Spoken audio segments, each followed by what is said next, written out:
Hi guys, cooking vlog ulit ako. Ito po yung aking iluluto ngayon. Sinampalukang manok. Naka-ready na po siya, napalambot ko na po.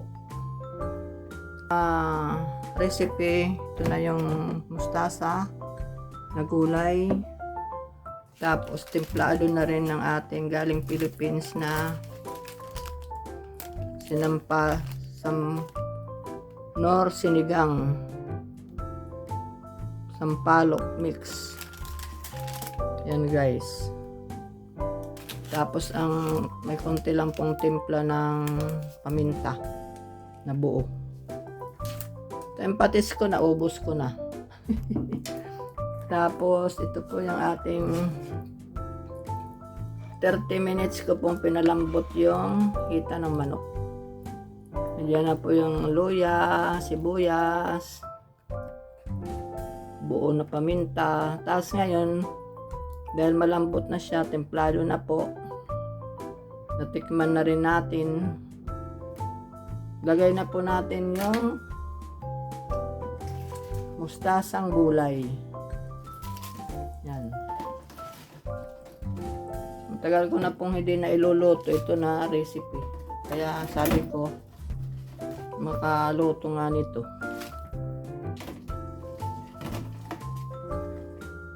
Kaya bumili ako ng manok kahapon nung lumabas.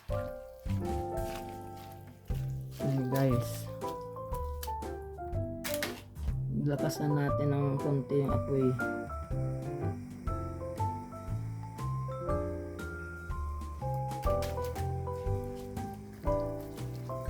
Matagal na, siguro mula nung ako lumipat dito sa unit na to, 3 years na ako sa June, hindi ko pa ito nailuto ulit. Kaya sabi ko nga, makabili nga ng mustasang gulay kasi ito talaga ang bagay guys. Yan.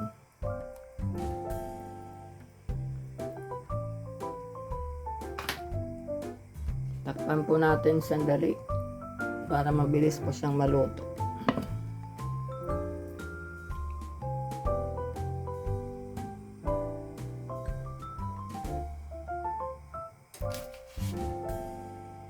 Yung ano nga, yung buro mustasa,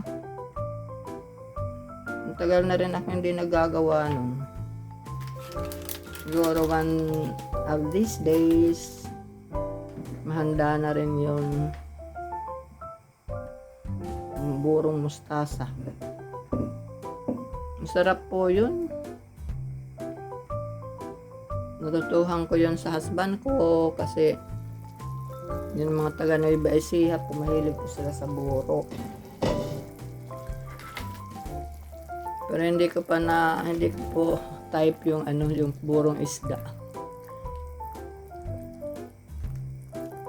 Yung burong mustasa lang po ang nakakain ko. Lalo na po pag igigisa na siya.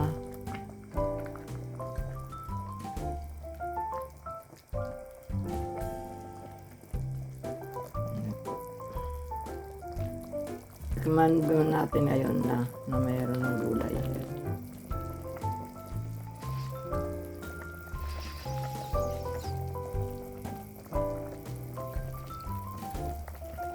Tamang-tama lang po yung asim tsaka yung alat. Obra na rin yan. Kasi bawal po yung masyadong maalat guys sa kidney. Takpan ulit natin. Kasi mga 2 minutes po maluluto na yun. End ko na rin po yung aking cooking vlog for today. Bye for now mga guys. See you again.